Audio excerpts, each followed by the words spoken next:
E aí galera, beleza? Nós estamos aqui para mais um bloco só falando sobre as matrizes energéticas, ok? Falamos nos outros blocos que se passaram sobre uma série de matrizes importantes, principalmente do ponto de vista ecológico, né, como a energia eólica, a energia solar, que são muito utilizadas, ok? E muito cobradas também pelas bancadas que fazem as provas do Enem, ok? Então preste atenção nisso, mas também não podemos deixar de falar sobre os outros tipos de combustíveis fósseis.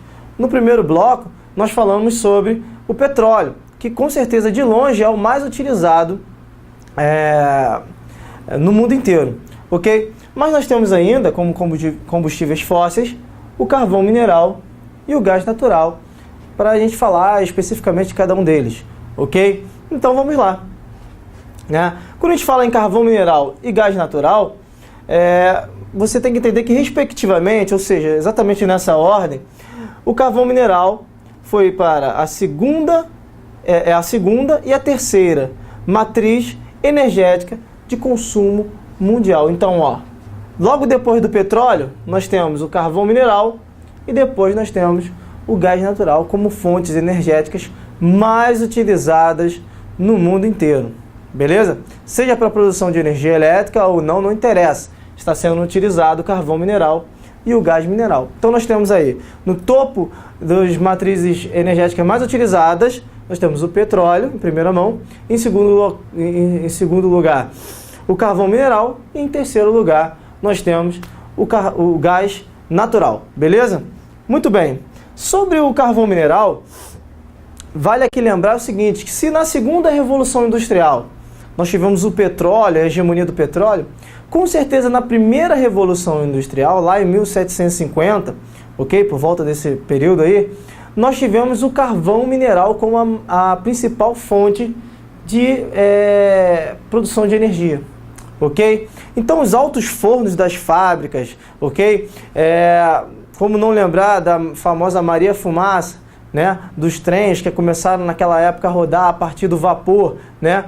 Também os navios movidos a vapor. Esse vapor era proveniente do quê? Da queima, obviamente, do carvão mineral em seus fornos. Então o carvão mineral vai ser a matriz energética que vai dar o pontapé inicial ao processo de industrialização no mundo inteiro, tá? Vai começar lá na Inglaterra, vai se espalhar no mundo inteiro até chegar, por exemplo, no Brasil, que tem uma industrialização mais tardia, e outros países também.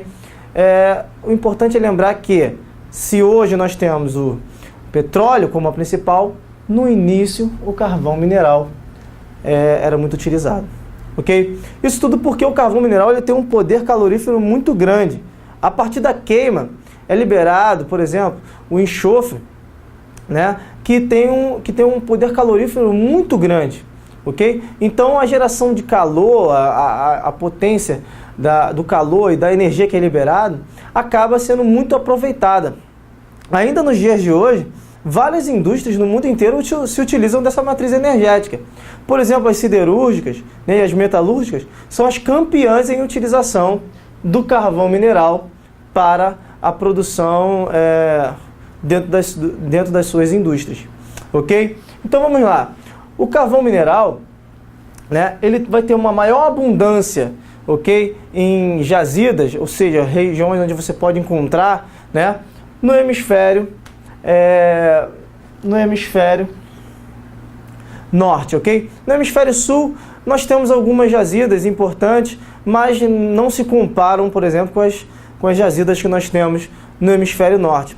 Daí, vários países ainda no hemisfério norte se utilizam desse tipo de matriz energética para produzir dentro das suas indústrias. Então, no Brasil, nós temos importantes jazidas. Só que existe uma diferença, na verdade, na qualidade, ok? Há uma diferença na qualidade do carvão de uma região para outra. Por exemplo, existe o carvão que ele é considerado como uma tufa, né, que tem 50% da sua composição de carbono. Você tem, por exemplo, a hulha, né, que é uma das mais utilizadas no mundo inteiro, onde há 85%, 70% a 85% da sua composição, tá? A composição desse material somente de carbono, onde aumenta o seu poder calorífero, e você tem o antracito, né? Onde você tem praticamente 90% de carbono no carvão mineral, ou seja, é muito bem vindo e utilizado na indústria para se gerar energia, porque tem um alto poder calorífero. Na verdade, na região sul, como eu acabei de falar, existem grandes jazidas, só que elas são mais utilizadas nas usinas termoelétricas e mesmo assim as jazidas e o carvão mineral que encontramos aqui no Brasil, né, principalmente nessa região sul, né, do nosso país, ela não tem um grande poder calorífero, ok? Por isso que muitas usinas, mesmo tendo essas grandes jazidas, né, no sul do Brasil, acabam importando de outros países, obviamente, a hulha e o antracito para se produzir nas suas usinas, ok? Então, existe até uma lei, ok, do governo brasileiro, em que 50% de todo o carvão mineral que é utilizado, por exemplo, nas metalúrgicas e nas siderúrgicas, tem que ser comprado de jazidas do território brasileiro. E somente os outros 50% podem ser importados. Obviamente que há uma grande luta para se diminuir esse percentual de utilização das jazidas brasileiras, porque os usineiros acabam reclamando da péssima qualidade do carvão nacional e preferem sim comprar de outros países, mesmo com um preço mais caro, mas é muito mais vantajoso por conta do custo-benefício do poder e do calor que é produzido por esse carvão, ok?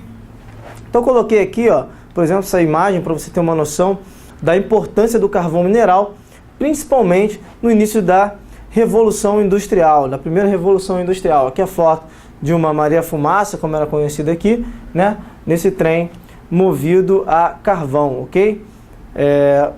Passando ainda aqui, nós temos aqui um trem que é comum, né, a partir de ser o método de transporte, vamos colocar assim, né, do carvão. Bom, existem vantagens no carvão por conta dessa questão do alto poder calorífero? Sim, existe. Mas a gente não pode esquecer as desvantagens, ok? E, na verdade, alguns escritores importantes, alguns geógrafos e até alguns historiadores ou ambientalistas afirmam que o ser humano deveria evitar de utilizar essa fonte energética, né? Por quê?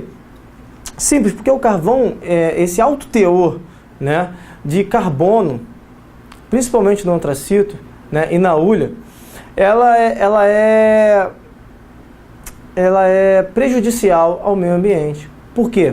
Os gases, a partir da queima do carvão mineral, né, os gases do efeito estufa, né, gases que provocam as chuvas ácidas e outros tipos de problemas ambientais seríssimos, como o aquecimento global, né, que está relacionado a uma série de outros fatores ambientais, elas são acentuadas a partir da queima desse tipo de energia, ok? Então, é uma energia que, segundo vários escritores ambientalistas, deve ser rejeitada, não utilizada, ok?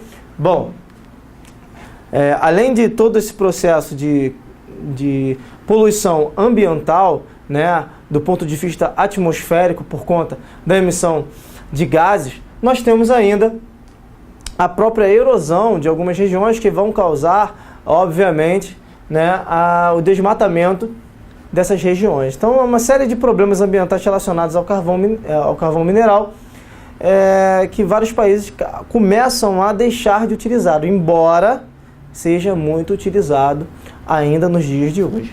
Beleza, pessoal?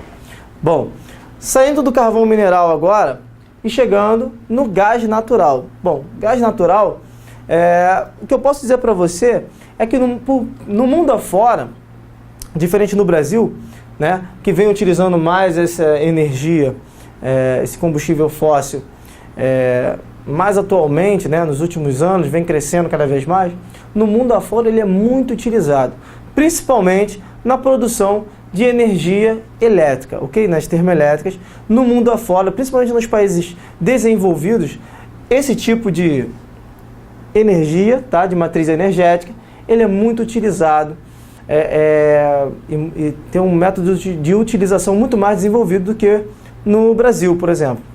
O que eu posso dizer para vocês é que no Brasil o consumo de gás natural ele vem crescendo sim, tá? Devido à sua importância e principalmente pela questão de possuir uma queima, ok? Quase limpa, né?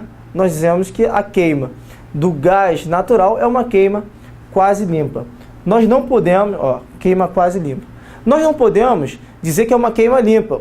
Inclusive no Enem de 2011, uma das questões falando sobre, né, poluição atmosférica, relacionou a resposta correta, para você colocar a resposta incorreta, né, estava relacionada ao gás natural, onde colocava que o gás natural tem uma queima limpa. Não. Apesar, né, de você não poder comparar a emissão dos gases poluentes do gás natural com, por exemplo, o carvão mineral ou o petróleo, que emitem muito mais poluente, enxofre, né, gás carbônico, muito mais, incomparavelmente maior. O gás natural possui uma queima quase limpa. Não podemos considerá-la uma queima limpa, porque toda queima, ok, mesmo que seja um biocombustível, por exemplo, o etanol, ok, tão badalado pelos ambientalistas, ele também produz gás carbônico. Toda queima produz, ok? Então, o gás natural vem crescendo em termos de utilização no mundo inteiro por conta dessas questões ambientais. E vem recebendo uma série de incentivos, ok? Por isso que no Brasil nós chegamos a taxas de, por exemplo, 10% de toda energia utilizada no país ser proveniente, né, do gás natural. Beleza? Bom, qual a dificuldade encontrada no gás natural? Simples. Para você transportar transportar esse gás natural para uma região, um grande centro consumidor, não é como o petróleo ou como o carvão que você vai lá, pega e leva até uma região. Não. Você precisa de um grande investimento, ok? E é um investimento até, de certo ponto de vista, caro. Por quê? Você precisa de construir gasodutos, ok? Que são vários tubos, ok? Desde a região onde vai ser extraído até a região onde vai ser consumido. Por exemplo, as maiores concentrações de gás natural que nós temos no Brasil são provenientes do estado do Rio de Janeiro, né, na Bacia de Campos, do estado do Amazonas, ok? E também da Bolívia, ok? Onde nós tivemos até alguns casos, como por exemplo o caso da estatização, né, de duas usinas, ok? Da Petrobras dentro da Bolívia, que foram estatizadas pelo governo de Evo Morales, ok? Então, há necessidade desse investimento em infraestrutura para você instalar, né, como mostra essa imagem, esses tubos desde a fonte até a região onde será consumido, ok? Então, é uma fonte de energia que vem crescendo, tem um valor, um custo-benefício muito bom, embora você precisa de um investimento inicial bem alto, ok? Mas é compensado, porque é uma energia barata e é uma energia limpa. O governo brasileiro vem criando uma série de leis e incentivos, como por exemplo, você compra um carro, né, você compra um carro que utiliza o GNV, né, que é o gás natural veicular, e de cara você já recebe isenções no IPVA, né, além de ser um combustível muito mais barato, porque tem menos impostos incidindo sobre a venda desse tipo de produto, ok? Então, vários incentivos, obviamente, que a tendência é que o consumo desse tipo de energia venha a crescer e crescer cada vez mais, além da utilização em termoelétricas, que é disparado a maior forma de utilização do gás natural. Beleza, gente? Beleza, então, gente. Falamos dos combustíveis fósseis, terminamos aí, então, falando sobre os combustíveis fósseis, né? Já falamos lá no primeiro bloco do petróleo, falamos agora, né, do carvão mineral e também do gás natural. Bom, saindo um pouco desse foco, ok? Com certeza, quando você for fazer o Enem, uma coisa será muito cobrada, uma fonte de energia que com certeza uma das questões vai estar abordando esse tema, com certeza é a energia geotérmica. Já ouviu falar? Não? Energia geotérmica? Simples. Geotérmica, calor ou temperatura, calor proveniente do interior do planeta. Mas como assim, professor? Produção de energia a partir do calor do interior do planeta? Bom, a partir de vários estudos geológicos, e com certeza você já sabe disso, você está se preparando para o Enem, você sabe que no interior do planeta nós temos temperaturas elevadíssimas, como por exemplo o calor do núcleo, que pode estar a mais de 5.000 graus Celsius. Regiões da atmosfera, do manto, né, onde você tem ali 4.000 graus Celsius, 3.000, 2.000 graus Celsius. Então repare que quanto mais eu me aproximo, quanto mais eu aprofundo na crosta terrestre, a emissão de calor, ok? As temperaturas elas também vão aumentando. Por exemplo, existem regiões que essa proximidade, o calor do interior do planeta, né, influencia muito aqui na superfície. Por exemplo, as fontes termais, né, que são águas aquecidas, o quê? Em regiões onde tem uma grande atividade vulcânica e acaba aquecendo aquela região. Ora, o que o ser humano, que é super inteligente, pensou?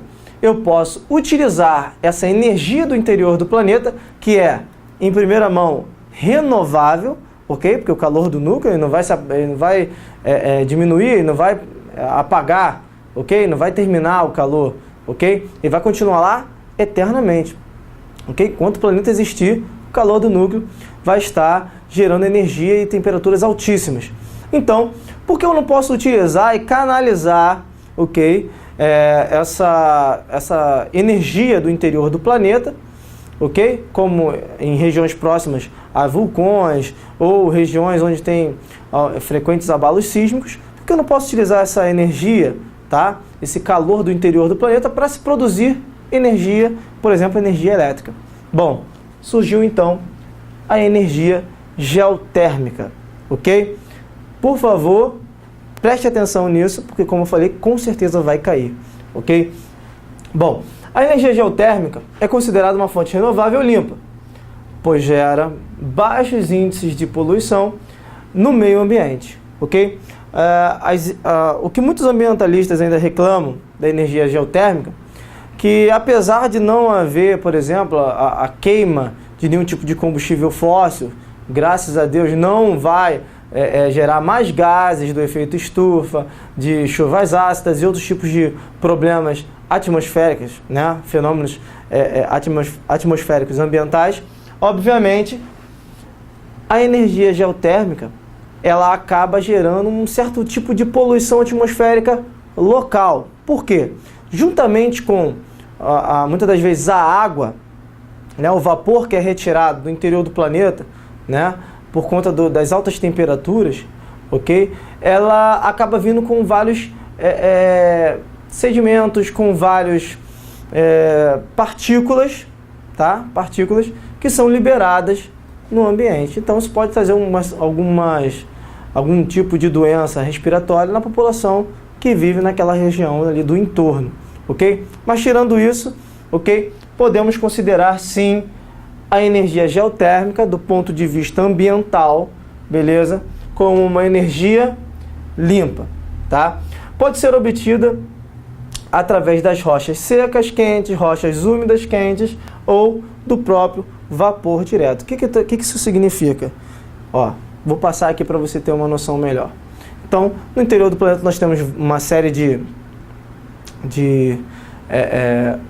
forças, tá? E aproveitar esse calor do interior do planeta é o objetivo da energia geotérmica.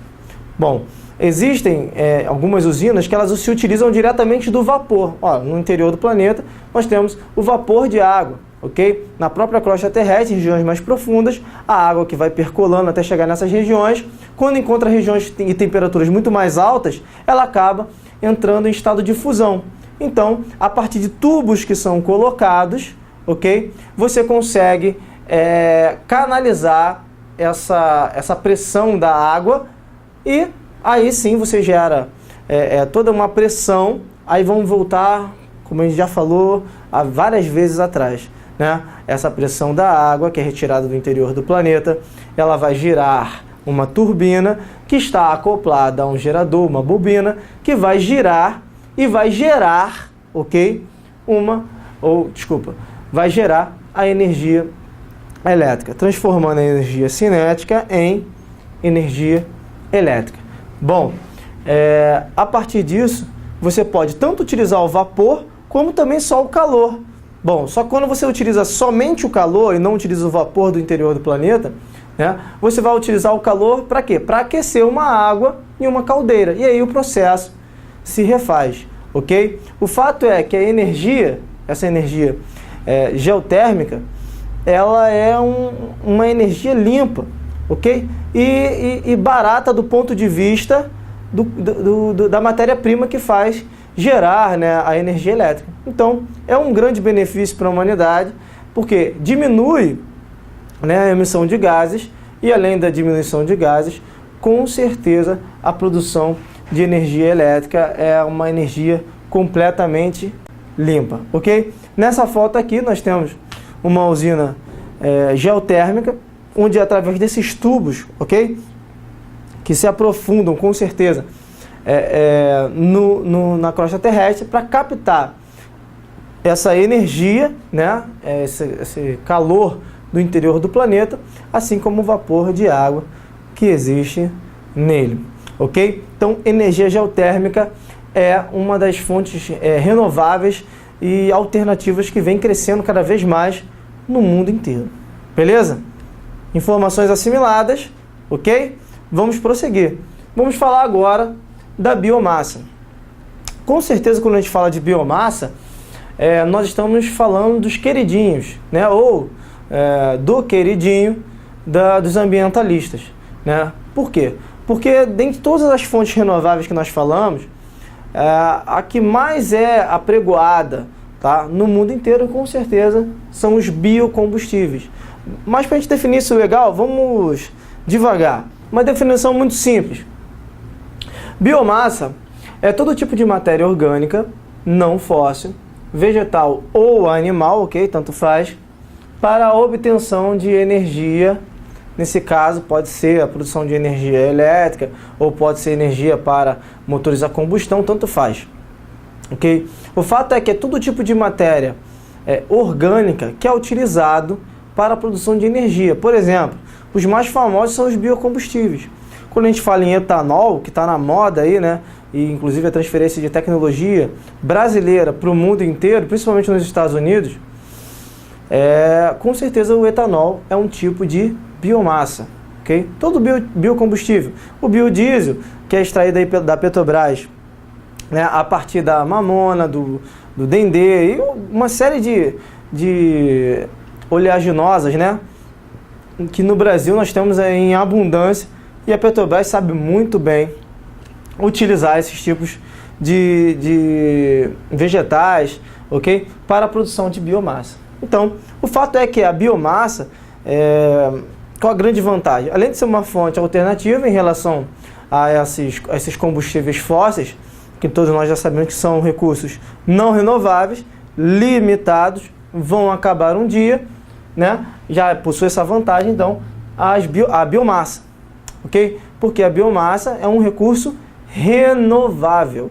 Você vai sempre ter o chão para plantar, o solo, desde que se preserve, óbvio, né? Então você é um ciclo, ele tem um ciclo. Você vai sempre ter um chão para plantar, ok? E aí plantando, você pode plantar, no caso do Brasil, aí, ó, cana-de-açúcar, né? Que é cada vez mais comum, né? Esse tipo de tecnologia vem se espalhando aí no mundo inteiro. Nos Estados Unidos, a contraponto da cana-de-açúcar, eles retiram esse tipo de combustível, né? A partir do milho, né? Que é uma tecnologia bem mais cara que a brasileira, ok? Então, eles vêm aqui no Brasil para aprender com a gente, vamos dizer assim. Inclusive, o presidente Barack Obama veio aqui para fazer vários acordos em 2010 com a Dilma Rousseff para poder assinar acordos de transferência de tecnologia brasileira para que eles possam aprender com a gente.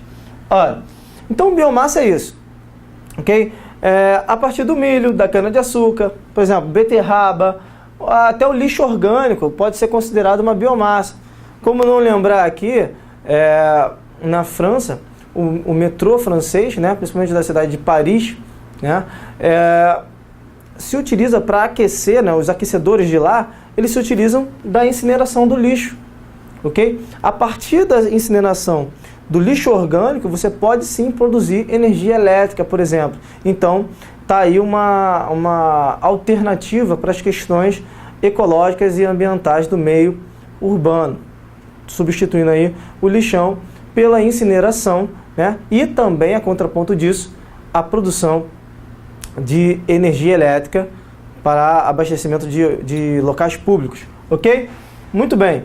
Então a soja, a mamona, a Petrobras sabe muito bem utilizar essas oleaginosas, né, no Brasil inteiro e principalmente qualquer tipo de biomassa no Brasil inteiro, ok? Bom, a principal matriz energética alternativa. No mundo inteiro, todos os países investem em energia eólica, investem em energia solar, sim, tá? Mas com certeza a matriz energética alternativa que mais se investe no mundo inteiro é a biomassa, beleza? Tenho aqui, para você ter uma noção, a plantação de cana-de-açúcar, onde no Brasil, culturalmente, isso aí faz parte da nossa história, né? Onde nós tivemos o primeiro ciclo aí econômico, o ciclo da cana-de-açúcar, né? Trazido pelo colonizador. Bom, nós temos regiões tropicais em abundância para se plantar esse tipo de cultura, ok?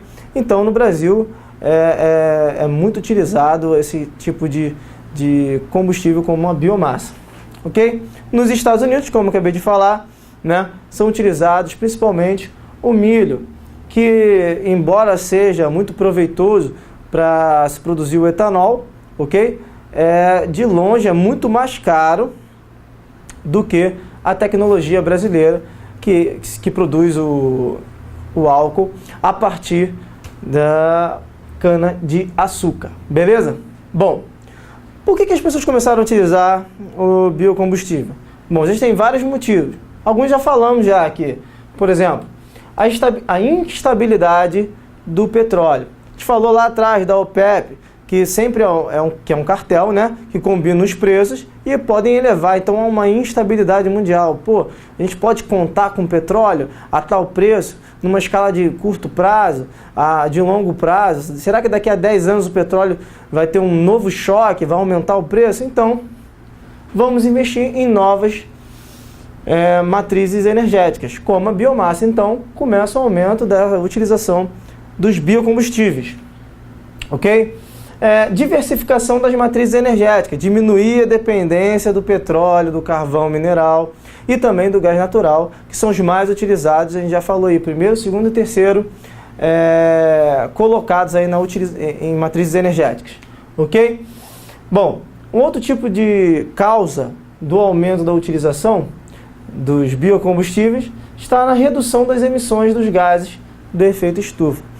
Relembrando, assim como falei do gás natural, a queima aqui é quase limpa, mas não é limpa. Isso confunde muitas pessoas e várias pessoas acabam caindo, tá, nas questões por conta dessa falta de informação.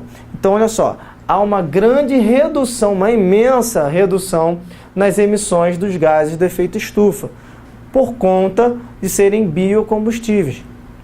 Ok? Em relação aos combustíveis fósseis, mas ainda assim se produz o gás carbônico, beleza? Não se esqueça disso. Bom, são isentos de enxofre, por exemplo, ou seja, nada de enxofre, aí sim uma queima limpa a partir do ponto de vista do enxofre, então zero possibilidade de chuvas ácidas, ok? Então, eliminação das chuvas ácidas a partir da utilização dos biocombustíveis. É uma fonte renovável, ok? Presume-se que você vai poder utilizar esse tipo de tecnologia a um prazo infinito, praticamente, diferente das fontes não renováveis, ok? E também sustenta, né, e aumenta, vamos dizer assim, a questão da sustentabilidade econômica e social. Sim, social. Isso é uma coisa que cai muito, tá? E muitas pessoas desconhecem. Não só pelas questões,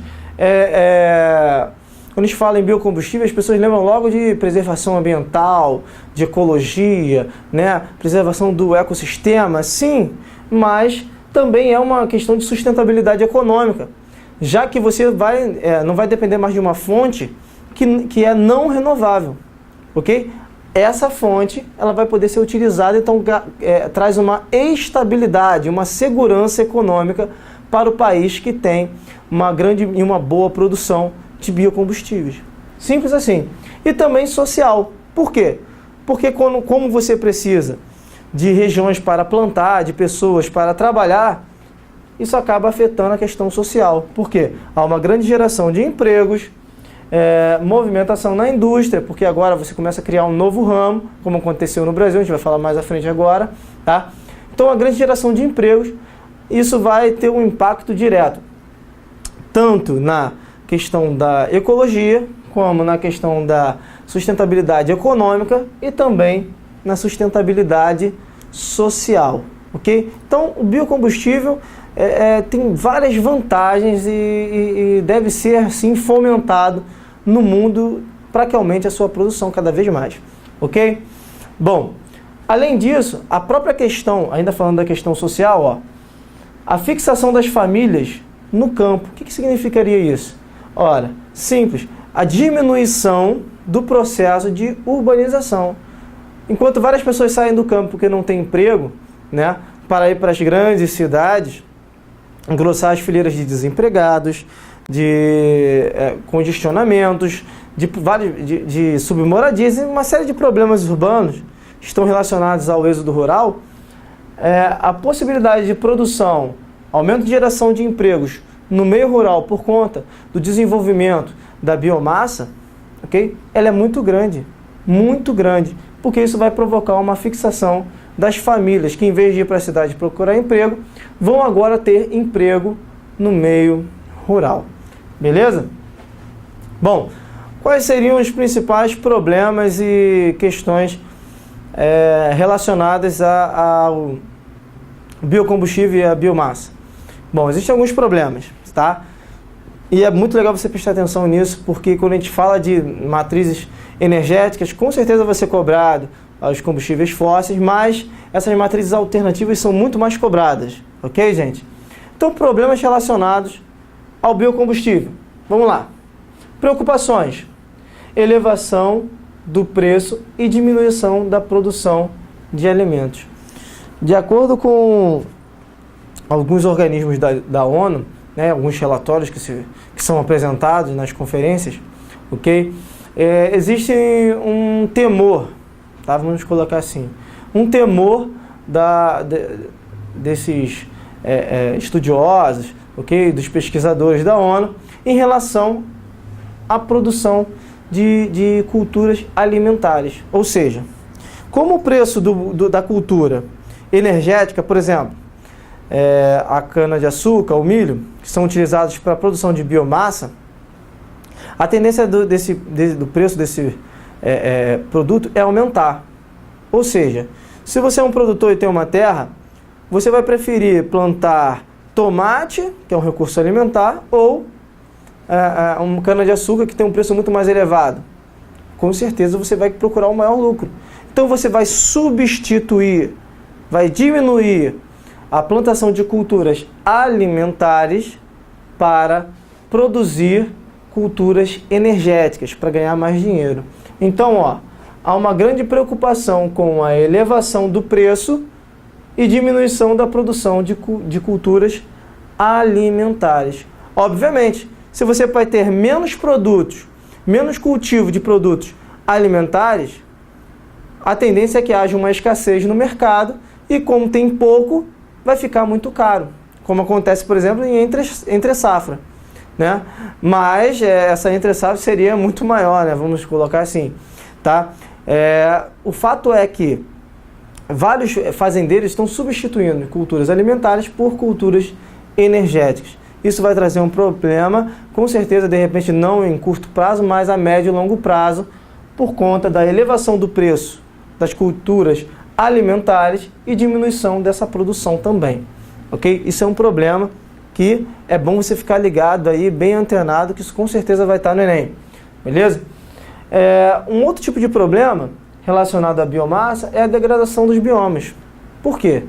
Ora, cada vez mais as culturas energéticas valendo muito mais no mercado, a tendência é que você que é proprietário da terra, acabe retirando a cobertura vegetal que está ali, um bioma, né, daquela região, para começar a plantar cada vez mais culturas energéticas, como, por exemplo, a cana-de-açúcar no Brasil. Foi o que aconteceu justamente, tá, na região centro-oeste do Brasil com a soja mecanizada. Vários proprietários retiraram a cobertura do cerrado, ok? O bioma natural daquela região. Para quê? Para colocarem culturas como a soja transgênica. Beleza, gente? Então isso é um problema sério. A degradação de biomas no mundo inteiro. Os biomas que são tão importantes serem preservados, de várias espécies, né, de vida que existem ali, são importantes, né, para o meio ambiente. Vamos lá. Problemas e preocupações ainda. Futuro. Há uma grande preocupação com o futuro dos pequenos agricultores. Por quê? Muitas das vezes o pequeno agricultor ele não recebe incentivos, ele não faz parte das políticas, né, governamentais de concessão de crédito e outras coisas mais, ele acaba ficando largado. E outra coisa que vem acontecendo no mundo inteiro é que esse pequeno produtor ele acaba ficando à mercê dos grandes usineiros. Bom, o cara plantou na sua pequena propriedade cana-de-açúcar. Ele vende esse produto a quanto, na verdade, o usineiro é que determina o preço, né? Porque o preço não é regulado pelo governo, ok? Então, ele fica nas mãos dos usineiros. Esse é um problema que tem relação à economia e a relação social no campo, ok? Porque acaba colocando esses pequenos agricultores, muitos deles levados à falência, ok? E acaba deixando eles nas mãos dos grandes usineiros que usam e fazem dele de gato e sapato, tá? Para o que querem. Beleza, gente? Bom, seguindo então, nós temos aqui, por exemplo, essa charge, né?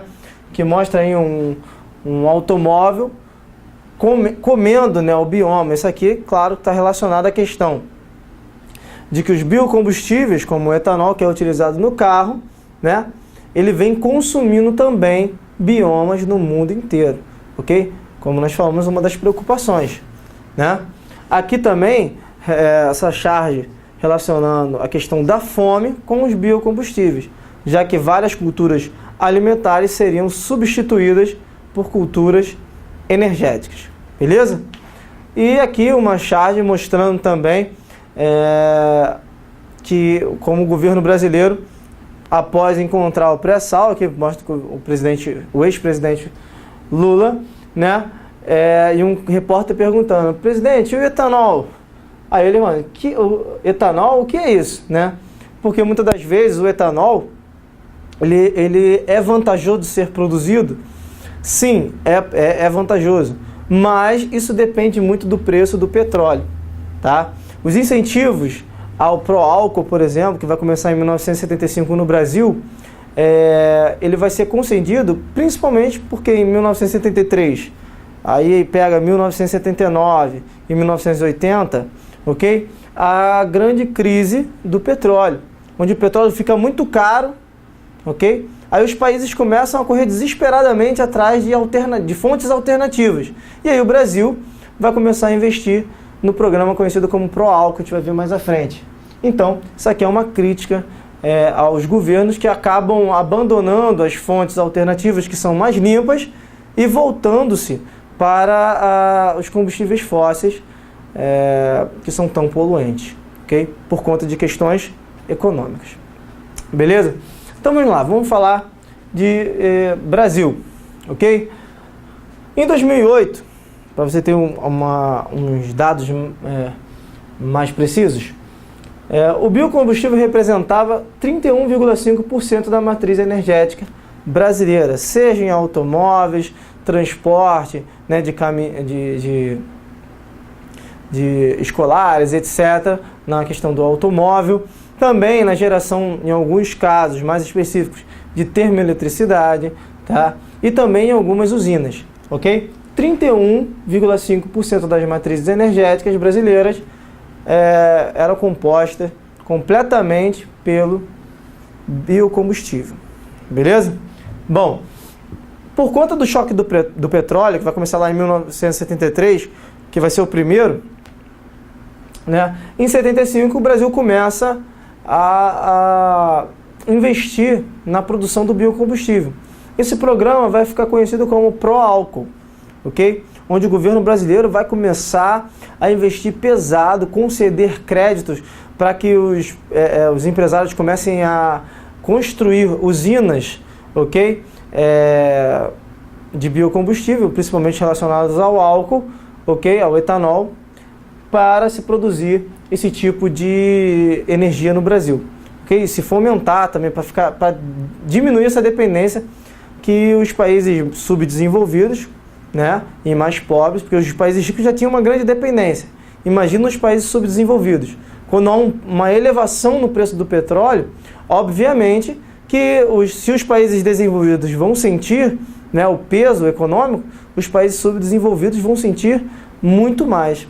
E países como, por exemplo, o Brasil, que dependia, que vai alcançar a sua autossuficiência energética somente em 2006, né, muitos anos depois disso, dependia exclusivamente da importação de matéria-prima. Beleza? Show de bola. Então vamos lá. Em 75, o Proálcool começa a ser efetivado pelo governo brasileiro. Então o Brasil vai fazer o seguinte, ó. Dentre os incentivos, concessão de empréstimos aos usineiros a créditos subsidiados, ou seja, créditos muito baixos, tá? Menos de 1%, por exemplo, já é um crédito, né, subsidiado, onde você vai pegar o dinheiro com o governo, você vai montar a sua usina para você desenvolver esse tipo de biocombustível, e depois você vai pagar ao governo a um crédito, juros muito baixo, porque o interesse do governo brasileiro era que as pessoas começassem a receber incentivos para produzir cada vez mais e diminuir essa dependência do Brasil em relação ao petróleo, principalmente. Ok? Outro tipo de incentivo foi o seguinte: isenção ou diminuição de impostos. Por exemplo, se o seu carro era movido a álcool, né, você recebia, assim como hoje acontece com gás natural, né, comum, você já conhece mais, que hoje em dia acontece com gás natural, antigamente era com álcool, para que todo mundo começasse a comprar carro movido a álcool, né, para que as pessoas pudessem comprar cada vez mais o álcool. O IPVA, um imposto que é tão caro, né, um dos mais caros aí cobrados no início do ano, o IPVA tinha 50% de redução. Olha só, era um incentivo do governo brasileiro para que você começasse a pensar com carinho, obviamente, em relação ao biocombustível. Beleza? Por exemplo, uma outra lei que foi sancionada ainda no governo militar, diz que 25% da gasolina nacional deve ser preenchida por etanol. Ou seja, da gasolina que você compra hoje, ainda nos dias de hoje, tá? Ela não é uma gasolina pura, ok? 25% dela é composta por álcool. Ou seja, essa é uma lei, ok? Isso é uma lei. Você não pode produzir gasolina pura. Você tem que ter 25% de álcool na sua gasolina. Bom, a partir dessa lei, obviamente que incentivou vários usineiros a produzirem cada vez mais e cada vez mais e cada vez mais. Por quê? Porque você vai produzir já com uma lei que determina que alguém vai ter que comprar aquilo ali. Por quê? O cara não pode produzir gasolina, né, pura, ele tem que ter 25%, então é uma garantia de que você vá vender o que você produzir. Beleza? Muito bem. Além disso, é o seguinte, o aumento do preço do petróleo em 1997 faz com que o governo brasileiro viabilize cada vez mais economicamente o pró-álcool. álcool. Então vai investir cada vez mais, e várias novas tecnologias para a extração desse tipo de biocombustível a partir do álcool. Aí vai vir os biocombustíveis também, que em vez de 25%, por exemplo, o biocombustível, 5% do diesel, né, do óleo diesel, extraído de combustíveis fósseis, né, como o petróleo, né, ele deve ser composto por biodiesel, beleza? Então, uma série de leis, a partir de 1997, vão ser instaladas no Brasil para se produzir cada vez mais biocombustíveis, para que o governo brasileiro diminua cada vez mais essa dependência em relação ao petróleo. Beleza, pessoal? Então aqui nós temos essa imagem, por exemplo, do Volkswagen mais vendido no Brasil até os dias de hoje, ok? O Volkswagen Gol, né? Um dos carros mais famosos aqui no Brasil, foi construído inclusive por arquitetos e engenheiros brasileiros, ok? Aqui nesse caso, essa foto era uma comemoração ao fato de ser o Gol de número 100 mil, ok? 100 mil Gols movidos a álcool, como está escrito aqui embaixo da placa. Ou seja, onde o governo brasileiro começou a incentivar cada vez mais. E uma vez comprado um carro, por exemplo, você comprou um carro, no mínimo você vai ficar com um carro aí 5, 6, 7, 8, e um carro, por exemplo, hoje em dia você ainda tem carros de 1990, estamos em 2014, mas carros de 992, 993 ainda rodam nos dias de hoje. Ou seja, uma vez produzido um carro, né, consumindo álcool, é uma determinação que durante pelo menos uns 20 anos esse carro vai estar rodando por aí e vai precisar de álcool para rodar. Então vai ter alguém para consumir o seu produto. Então, isso foi uma grande jogada do governo brasileiro. Começaram a produzir carros movidos a álcool. Hoje existe uma grande fama dos carros flex, né, que funcionam tanto a gasolina quanto a álcool. Isso também é uma jogada do governo brasileiro. Para quê? Para que o consumo do biocombustível que foram produzidos ao longo desses anos e que tem sido produzido, e todo o investimento que os usineiros fizeram, que o governo brasileiro também fez, não se perca, né?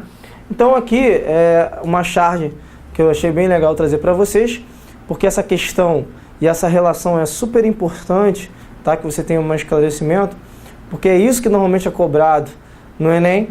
Essa questão que envolve a questão econômica, olha só, um segurança impedindo trabalhadores rurais, ok, de entrarem tipo num clube, né, num local fechado para com o tema de biodiesel. Ou seja, são questões econômicas e sociais que estão totalmente relacionadas. Inclusive o tema da charge é inclusão social. Ou seja, na verdade, os pequenos agricultores e os agricultores no campo acabam ficando à mercê dos grandes usineiros, o que é um grave problema social. Beleza? Bom, gente, aqui a gente vai fechar essa parte de matrizes energéticas. Espero ter ajudado vocês aí e não fiquem somente nessas coisas que nós falamos aqui, tá? Procure mais informações para que você possa aumentar o seu leque de conteúdos. Beleza? Um abraço e até a próxima!